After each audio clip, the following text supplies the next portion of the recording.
Fourth sum fund flow statement prepare பண்ணிருக்காங்க. Fund flow statement போடுறதுக்கு 3 steps இருக்கு. First one schedule of changes in working capital, second one fund from operation, third one வந்து fund flow statement. First வந்து schedule of changes in working capital, அதோட format வந்து particulars, previous year, current year, increase, decrease.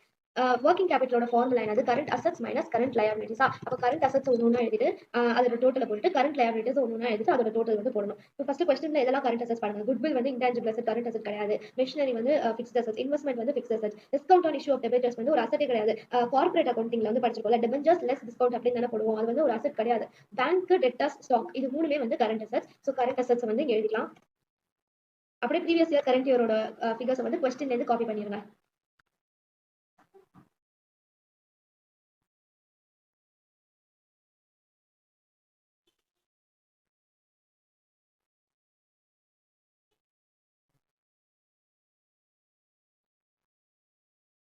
Next total current assets.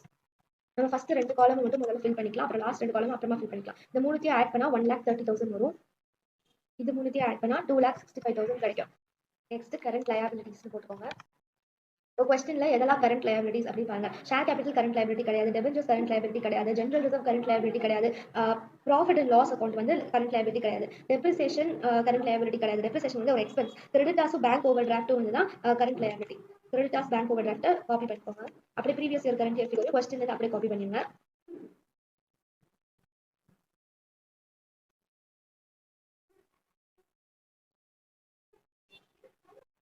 Current liabilities வந்து இதுக்கு வந்து 85,000 வருது. இது வந்து 1,25,000 கிடைக்குது. நெக்ஸ்ட் வந்து ஒர்க்கிங் கேபிட்டல். ஒர்க்கிங் கேபிட்டல் வந்து எப்படி கண்டுபிடிக்கணும்னா total current assets minus total current liabilities. 1,30,000 minus 85,000 வந்து 45,000. நெக்ஸ்ட் 2,65,000 மைனஸ் 1,25,000 வந்து 1,40,000. இப்போ ஒரு லைன் வந்து விட்டுருங்க. லாஸ்ட் காலம் வந்து டோட்டல். டோட்டல்ல வந்து இது ரெண்டுத்துல எது பெருசா இருக்கும், லெட்ஜர் அக்கௌண்ட் பேலன்ஸ் பண்ண மாதிரி இது ரெண்டுத்துல எது பெருசா இருக்கு, 1,40,000. ஸோ ரெண்டு சைடு 1,40,000 அப்படின்னு போட்டுக்கோங்க. இப்போ பேலன்சிங் ஃபிகரா இந்த பக்கம் வந்து 95,000 வந்து கிடைக்கும். இந்த 95,000 வந்து இன்க்ரீஸ் இன் ஒர்க்கிங் கேபிட்டல். ஏன்னா ப்ரீவியஸ் இயர்ல 45,000 தான் ஒர்க்கிங் கேபிட்டல் இருக்கு.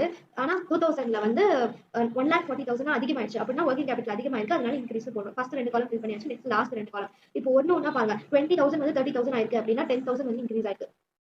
70,000 வந்து 1,80,000 ஆயிருக்கு அப்படின்னா 1,10,000 வந்து இன்க்ரீஸ் ஆயிருக்கு. 40,000 வந்து 55,000 ஆயிருக்கு அப்படின்னா 15,000 இன்க்ரீஸ் ஆயிருக்கு. இதுக்கு வந்து டோட்டல் போடக்கூடாது. இப்போ கரண்ட் லயபிலிட்டிஸ் வந்து ஆப்போசிட்டா போடணும். இதுல வந்து இன்க்ரீஸ் ஆனா இன்க்ரீஸ் காலம்ல போட்டோம்ல, ஆனா கரண்ட் லயபிலிட்டி இன்க்ரீஸ் ஆனா டிக்ரீஸ் காலம்ல போடணும், டிக்ரீஸ் ஆனா இன்க்ரீஸ் காலம்ல போடணும். 75,000 வந்து 1,10,000 ஆச்சுன்னா 35,000 இன்க்ரீஸ் ஆயிருக்கு, ஆனா நம்ம டிக்ரீஸ் காலம்ல தான் போடணும். ஏன் அப்படி போடணும் அப்படிங்கிறது என்னோட கான்செப்ட் வீடியோல வந்து சொல்லியிருக்கேன், அதுல வந்து பாத்துக்கோங்க. நெக்ஸ்ட் 10,000 15,000 ஆயிடுச்சுன்னா 5,000 இன்க்ரீஸ் ஆயிருக்கு, ஆனா நம்ம டிக்ரீஸ் காலம்ல தான் வந்து போடணும்.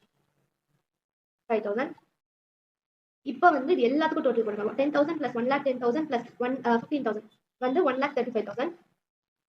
35,000 பிளஸ் 5,000 வந்து 40,000. இப்போ வந்து பேலன்சிங் ஃபிகர் மாதிரி போடுறது. இப்போ இதுல எது பெருசா இருக்கு, 1,35,000. ரெண்டு சைடு 1,35,000 இருக்கு. இங்க வந்து 95,000 பேலன்சிங் ஃபிகரா கிடைக்கும். கொஸ்டின்ல வந்து இன்க்ரீஸ் இன் ஒர்க்கிங் கேபிட்டல் 95,000 அப்படினு கொடுத்துட்டாங்க. ஆன்சர் கீ இப்படி கொடுத்துட்டாங்க. அப்ப நம்ம போட்டது கரெக்ட். இப்போ நெக்ஸ்ட் வந்து என்ன பண்ணணும்னா ஃபண்ட் ஃப்ரம் ஆபரேஷன்ஸ் வந்து எவ்வளவு அப்படின்னு கண்டுபிடிக்கணும். அதை கண்டுபிடிக்கிறதுக்கு முன்னாடியே நம்ம நான் கரண்ட் அசெட்ஸ்க்கு ஒன்னொன்னுக்கு ஒரு அக்கௌண்ட் ஓபன் பண்ணணும். இது வந்து current assets and current liabilities மட்டும் தானே இதுல டீல் பண்ணிருக்கோம். நான் கரண்ட் அசெட்ஸ் வந்து இன்க்ரீஸோ டிக்ரீஸோ ஆயிருக்கும்ல, அதை வந்து இதுல டீல் பண்ணல. அதனால அதுக்காக தனித்தனி அக்கௌண்ட் வந்து ஓபன் பண்ணணும். அது எந்த அக்கௌண்ட்ல ஓபன் பண்ணணும் அப்படின்னு நீங்க பாக்கணும்னா ஃபர்ஸ்ட் அட்ஜஸ்ட்மெண்ட்ல பாருங்க. டியூரிங் தி இயர் இன்வெஸ்ட்மெண்ட் அப்படின்னு கொடுத்தாங்க. அப்பனா இன்வெஸ்ட்மெண்ட் அக்கௌண்ட் ஓபன் பண்ணணும். அப்புறம் நியூ மெஷின் அப்படின்னு கொடுத்தாங்க. அப்பனா மெஷினரி அக்கௌண்ட் வந்து ஓபன் பண்ணணும். ஓகே, வேற என்ன கொடுத்தாங்க அவ்வளவுதான். அப்பனா இந்த ரெண்டு அக்கௌண்ட் மட்டும் ஓபன் பண்ணா போதும். Investment account missionary account. Okay, investment account அப்படின்னு போட்டோம். இன்வெஸ்ட்மெண்ட் அக்கௌண்ட் வந்து அசெட்க்குனா வந்து டெபிட் பேலன்ஸ் தானே இருக்கும். அப்பனா ஓப்பனிங் பேலன்ஸ் வந்து டெபிட்ல வரும். To balance brought down 30,000.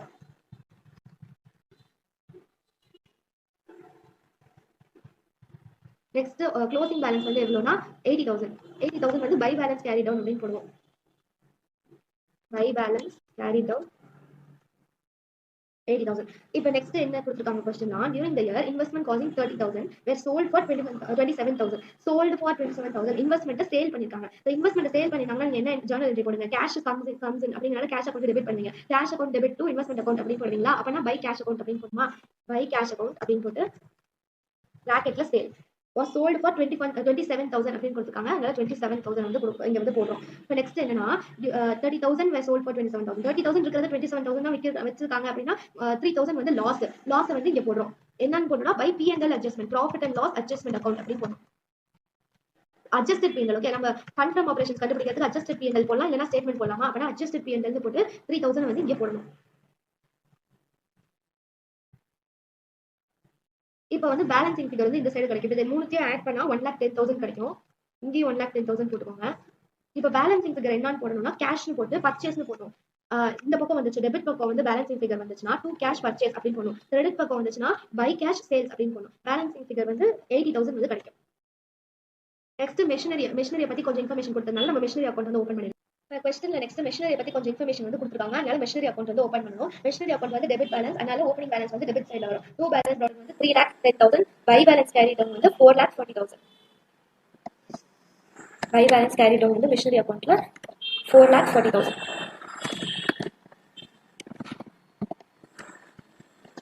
Next question adjustmentsல வந்து பாருங்க. A new machine was bought for rupees 40,000 and a payment was made in fully paid shares. இப்போ நியூ மிஷினரி நீங்க வாங்குறீங்க, ஆனா உங்ககிட்ட கேஷா கொடுத்தது பதிலா ஷேர்ஸா கொடுத்துட்டீங்க. இப்போ நியூ மிஷினரி வாங்குனீங்கன்னா நார்மலா கேஷ்க்கு வந்து நியூ மிஷினரி வாங்குறீங்க அப்படின்னா என்ன போடுவீங்க? Journal machinery account data to cash account அப்படி போடுவீங்க. ஆனா இங்க ஷேர்ஸ்க்கு வாங்குறதுனால machinery account data to share capital account அப்படின்னு போடுவோம். அப்படின்னா டூ ஷேர் கேபிட்டல் அப்படின்னு இங்க போடுவோமா?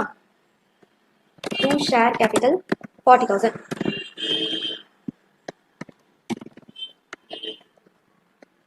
இப்போ வந்து இந்த பக்கம் தான் அதிகமாக வரும் 4,40,000. இங்கேயும் 4,40,000 போட்டுட்டு டெபிட் சைடில் வந்து பேலன்சிங் ஃபிகர் வந்து என்ன பண்ணுவோம்? டூ கேஷ் பர்ச்சேஸ் போடணுமா? ஆனால் டூ கேஷ் பர்ச்சேஸ் அப்படின்னு போட்டுக்கணும்.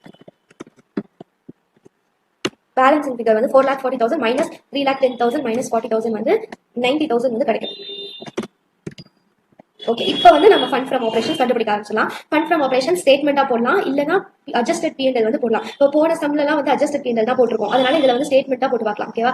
ஸ்டேட்மெண்டா போட்டா என்ன பண்ணணும்னா க்ளோசிங் பேலன்ஸ் ஆஃப் P&L ஓட ஸ்டார்ட் பண்ணிட்டு non fund and non operating expense வந்து ஆட் பண்ணணும், non fund and non operating income வந்து மைனஸ் பண்ணணும், ஓப்பனிங் பேலன்ஸ் வந்து மைனஸ் பண்ணணும். இப்போ first closing balance of profit and loss account எவ்வளோ அப்படின்னா 60,000 இங்க இருக்கா? 60,000 அதுல இருந்தா வந்து நம்ம ஸ்டார்ட் பண்ணணும். calculation of fund from operations அப்படின்னு போட்டு particulars amount போட்டுக்கோங்க. இப்போ வந்து closing balance of P&L account, profit and loss account 60,000. இப்போ என்னெல்லாம் ஆட் பண்ணணும்னா நான் fund and non operating expenses which are already debited to P&L.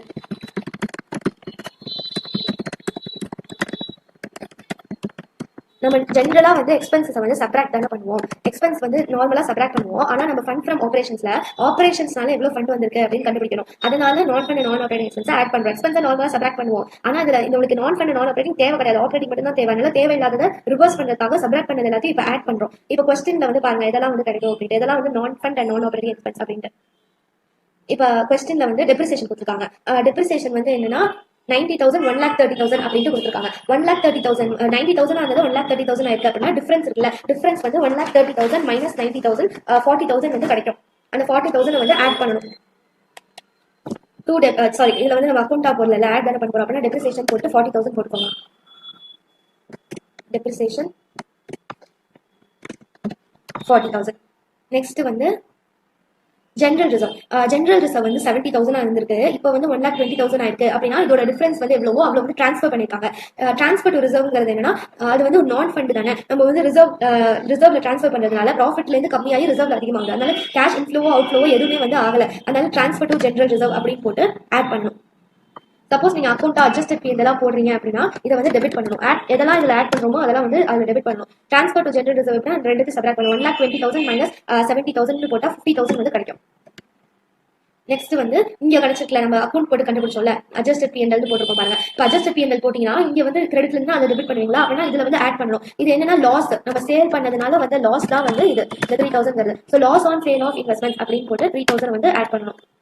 Goodwill வந்து 1999ல 70,000 இருந்திருக்கு, அது 50,000 ஆயிருக்கு, கம்மியா இருக்கு அப்படின்னா அது ரைட் ஆஃப் பண்ணிருக்காங்க அப்படின்னு அர்த்தம். குட்வில் ரிட்டன் ஆஃப்னா அது நான் ஃபண்ட் எக்ஸ்பென்ஸ் ஆட் பேக் பண்ணணும். அதனால குட்வில் ரிட்டன் ஆஃப் அப்படின்னு போட்டு அதோட டிஃபரன்ஸ் வந்து 20,000 வந்து கிடைக்குது, அதை வந்து ஆட் பண்ணிக்கிறோம்.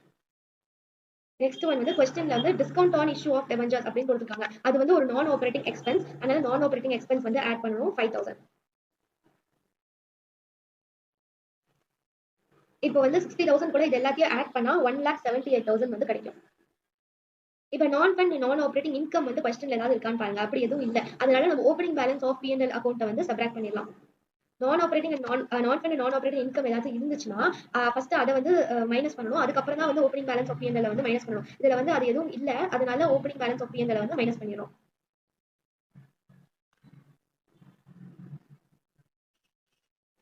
Opening balance of profit and loss account வந்து எவ்வளவு கொடுத்துருக்காங்கன்னா 50,000 வந்து கொஸ்டின்ல வந்து கொடுத்துருக்காங்க.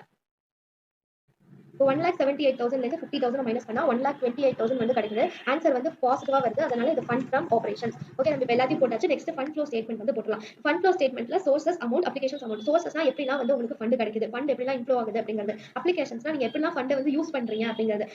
அப்படி வந்து ஃபண்ட் வந்து எப்படிலாம் அவுட்ஃப்ளோ ஆகுது அப்படிங்கிறது. ஃபண்ட் ஃப்ரம் ஆபரேஷன்ஸ் அப்படின்னா அது வந்து ஒரு சோர்ஸ். உங்களுக்கு ஃபண்ட் வந்து கிடைக்குது, ஆபரேஷன்ஸ் மூலியமா உங்களுக்கு வந்து ஃபண்ட் வந்து கிடைச்சிருக்கு 1,28,000. Next schedule of changes in working கேபிட்டல்ல இன்க்ரீஸ் இன் ஒர்க்கிங் கேபிட்டல் 95,000 கிடைச்சிருக்கு. ஒர்க்கிங் கேபிட்டல் இன்க்ரீஸ் ஆச்சுன்னா அது வந்து அப்ளிகேஷன். ஏன்னா ஒர்க்கிங் கேபிட்டல் முதல்ல 45,000 தான் இருந்திருக்கு, இப்போ 1,40,000 ஆயிடுச்சு. 45,000 தான் நம்ம இந்த வருஷமா எக்ஸ்பெக்ட் பண்ணியிருப்போம், ஆனா அதிகமா இருக்கு. அதிகமா இருக்கிறதுனால நீங்க வந்து எக்ஸ்ட்ரா செலவு பண்ண போறீங்க. அதனால இன்க்ரீஸ் இன் ஒர்க்கிங் கேபிட்டல் வந்து application. Increase in working capital அப்படின்னு போட்டு 95,000 வந்து போட்டுக்கோங்க. நெக்ஸ்ட் வந்து நம்ம அக்கௌண்ட்ஸ்லாம் வந்து சில ஓப்பன் பண்ணோம்ல, அதுல வந்து ஏதாவது ஃபண்ட் வந்து அவுட் ஃப்ளோவோ இன்ஃப்ளோவோ ஆயிருக்கா அப்படின்னு பாருங்க. இதுல வந்து சேல் பண்ணிருக்கோம், சேல் பண்ணா அது அவுட் ஃப்ளோ, அவுட் ஃப்ளோனா வந்து சாரி சேல்ஸ் பண்ணா ஃபண்ட் வந்து இன்ஃப்ளோ ஆகும், சேல் பண்ணா ஃபண்ட் வந்து கிடைக்கும். அதனால சேல் ஆஃப் இன்வெஸ்ட்மெண்ட்ஸ் போட்டு 27,000 அப்படின்னு போட்டுக்கோங்க. Sale of investments 27,000. நெக்ஸ்ட் வந்து இங்கே இன்னொரு பர்ச்சேஸ் வந்து இருக்கு, அதனால பர்ச்சேஸ் பண்ணா ஃபண்ட் வந்து வெளியில போகும், அதனால அது அப்ளிகேஷன். பர்ச்சேஸ் ஆஃப் இன்வெஸ்ட்மெண்ட் அப்படின்னு போட்டு எவ்வளவு வந்து கொடுத்துருக்காங்கன்னா 80,000 வந்து இருக்கு, அந்த 80,000 வந்து போட்டுக்கோங்க. பர்ச்சேஸ் ஆஃப் இன்வெஸ்ட்மெண்ட்ஸ் வந்து 80,000. நெக்ஸ்ட் மெஷினரி அக்கௌண்ட் ஓபன் பண்ணோம் இல்லையா, மெஷினரி அக்கௌண்ட்ல பேலன்சிங் ஃபிகரா பர்ச்சேஸ் வந்து கிடைச்சிருக்கு. பர்ச்சேஸ்னா வந்து ஃபண்ட் வந்து அவுட் ஃப்ளோ ஆகும், அப்படின்னா அப்ளிகேஷன்ஸ்ல வந்து போடணும். பர்ச்சேஸ் ஆஃப் மெஷினரி அப்படின்னு போட்டுக்கோங்க. பர்ச்சேஸ் ஆஃப் மெஷினரி வந்து 90,000. இப்போ கொஸ்டின்ல வேற ஏதாவது ஃபண்ட் இன்ஃப்ளோவோ அவுட் ஃப்ளோவோ ஆகிருக்கா அப்படின்ட்டு பாருங்க. இது வந்து ஷேர் கேபிட்டல் வந்து 2 லேக்ஸ் இருந்துச்சு, ஆனா இப்போ வந்து 2,50,000 வந்து ஆகிருக்கு. அப்படின்னா ஷேர் இஷ்யூ பண்ணிருக்காங்க. ஆனா வந்து இங்க வந்து ஒரு மிஷினரி வாங்கிட்டு அதுக்கு 40,000 பே பண்ணிருக்காங்க. அப்படின்னா 2,50,000 இருந்து 2 லேக் மைனஸ் பண்ணா 1 லேக், அது 50,000 வந்து பேலன்ஸ் கிடைக்குது. அந்த 50,000ல 40,000 வந்து மிஷினரி வாங்கினதுனால பே பண்ணிட்டாங்க. அப்படின்னா 10,000 மட்டும் தான் எக்ஸ்ட்ரா இருக்கு, புரியுதா? 2,50,000 இருந்து 2 லேக் மைனஸ் பண்ணா 50,000 இருக்கு. அந்த 50,000 தான் வந்து நியூ இஷ்யூ. ஆனா நம்ம அந்த இஷ்யூ வந்து போட்டக்கூடாது, ஏன்னா அதுல இருந்து 40,000 ரூபாய் வந்து ஒரு மிஷினரி வாங்கினதுனால ஒரு வெண்டாருக்கு வந்து பே பண்ணிட்டாங்க. அப்படின்னா 10,000 மட்டும் தான் இருக்கு கையில. அதனால இஷ்யூ ஆஃப் ஷேர்ஸ் அப்படிங்கிறது சோர்ஸ். ஷேர் வந்து அதிகமா இருக்குன்னா அது இஷ்யூ பண்ணாதான் அதிகமாகும். இஷ்யூ ஆஃப் ஷேர்ஸ்னா கேபிட்டல் வந்து நம்ம கிடைக்குது, ஃபண்ட் வந்து கிடைக்குது, அதனால சோர்ஸ் 10,000. 10,000 வந்து எப்படி வந்து 50,000 இருந்து 40,000 சப்ராக்ட் பண்ணிட்டோம். அதனால நெக்ஸ்ட் வந்து டெபெஞ்சர்ஸ் வந்து பாருங்க. டெபெஞ்சர்ஸும் வந்து இன்க்ரீஸ் ஆயிருக்கு. எவ்வளவுனா 1 லேக் வந்து இன்க்ரீஸ் ஆயிருக்கு. இஷ்யூ ஆஃப் டெபெஞ்சர்ஸ் அப்படின்னு போட்டு 1 லேக் போட்டுக்கோங்க. டெபெஞ்சர்ஸ் வந்து 1 லேக். இந்த ரெண்டு சைடுக்கும் வந்து டோட்டல் பண்ணுங்க. இது எல்லாத்தையும் ஆட் பண்ணா 2,65,000 வந்து கிடைக்கும். இது எல்லாத்தையும் ஆட் பண்ணாலும் 2,65,000 தான் கிடைக்கும். இது வந்து ரெண்டு சைடும் மேட்ச் ஆச்சு, பேலன்ஸ் ஷீட் மாதிரி தான். டேலி ஆச்சுன்னா மட்டும் தான் ஆன்சர் வந்து கரெக்ட். டேலி ஆயிடுச்சு. இப்போ கொஸ்டின்லயும் கீழே வந்து 2,65,000 தான் கொடுத்துருக்காங்க, அப்படின்னா நம்ம போட்ட சம் வந்து கரெக்ட்.